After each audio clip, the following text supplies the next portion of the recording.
Ito, pina-arm daw siya. Yung ano, yung ginagawa naman talaga yun, yung tinatawel dito, iangat.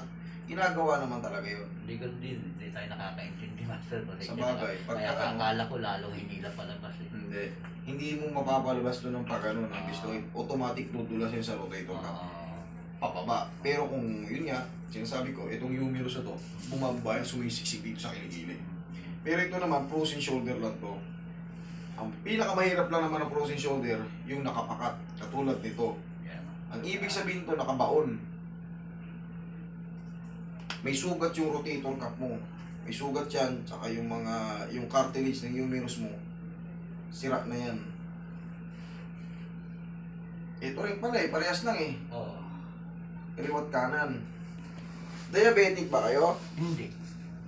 Yung answer, hindi ko nung tuturin, hindi ako diabetic kasi dapat matagal na galing.